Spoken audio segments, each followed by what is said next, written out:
There are three main types of teams in Team Yankee. There are tanks, infantry and aircraft. Let's look at the tanks. The key things about tanks are that they have good armour, high mobility and good weapons. So your tanks are going to be a very strong, fast striking force on the table, or potentially a good long-range gunnery option.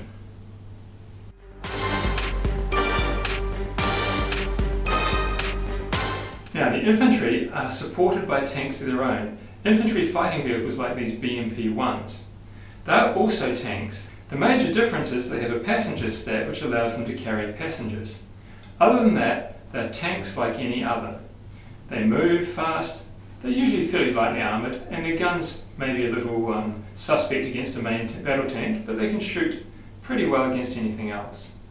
Now, although they come with the infantry, arrive on the table with the infantry, they can then, if they wish, manoeuvre on their own as a separate tank unit. While they're carrying infantry, they move around with the infantry in them and the model's not on the table. When the infantry want to get out, which they do at the start of their movement step, you measure from where the infantry debark at the back of the APC and move the infantry their 20 centimetre move. Now, as a matter of interest, infantry cannot go within 2 inches, 5 centimetres of the enemy unless they're assaulting. So the infantry get out.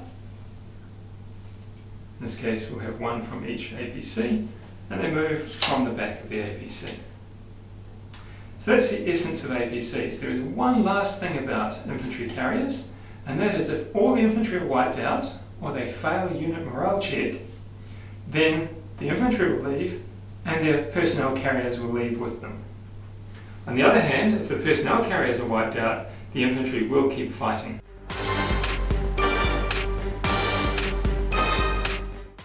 So looking at infantry, infantry usually don't carry big guns like tanks.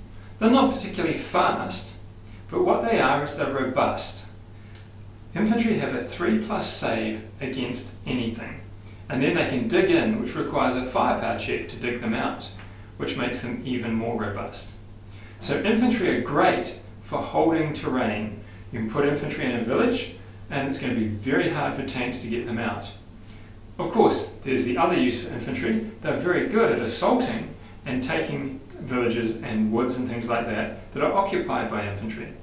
But that doesn't make infantry useless against tanks. They've got things like RPGs and other types of missiles, which are very good against enemy armoured personnel carriers and somewhat effective against main battle tanks. So your infantry are very, very solid and good at holding ground and taking terrain. Don't be tempted, though, to think your infantry have to be passive.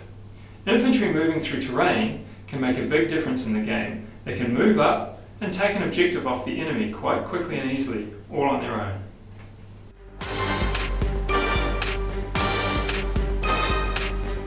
The third type of team in the game are aircraft. Aircraft come in two varieties: helicopters, like the American Cobra and the Soviet Mi-24 Hind, and strike aircraft, like the American Warthog. Lovely little aircraft, isn't it? Well, not so little. Now, aircraft have a unlimited movement. That means that when you bring them on, you just go, I'd like it to be here, and place them where you want. Very handy.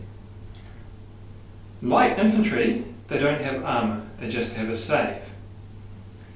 And they have a variety of weapons, usually quite powerful. So that makes them sound pretty good. The downside is that aircraft cannot hide. No matter where they are on the table, the enemy can see them. So if they've got anti-aircraft weapons about, your aircraft are at risk. The big difference between strike aircraft and helicopters is that helicopters spend the whole game on the table, although they can loiter, i.e. fly off the table and spend a turn or so off the table before coming back, if there's a reason that you don't want them on the table at the time. But they're basically like flying tanks. You just move them around where you want them, fire, be shot at, and so forth. Strike aircraft, on the other hand, are Air Force assets and generally harder to get hold of. So every turn you have to roll a dice, and if you roll a 4+, then they'll appear. If you roll something like the 2 I rolled, then that turn they're unavailable. So they're going to turn up about 50% of the time, so they're a little unreliable, but when they turn up, they're very powerful. Now, aircraft operate in units, just like tanks and infantry. So in this case we've got a unit of 2 A-10 Warthogs and a unit of 2 Cobras. Now, the main counter to aircraft is anti-aircraft weapons, such as the ZSU-23-4 Shilkas, which are AA tanks, and these missile launchers. Now, one of the things about AA, anti-aircraft weapons, is that they can shoot in the enemy turn. So the aircraft have just finished their movement. It's now the American shooting turn. They're about to roll their dice to shoot, and the Soviet anti-aircraft weapons are going to shoot first.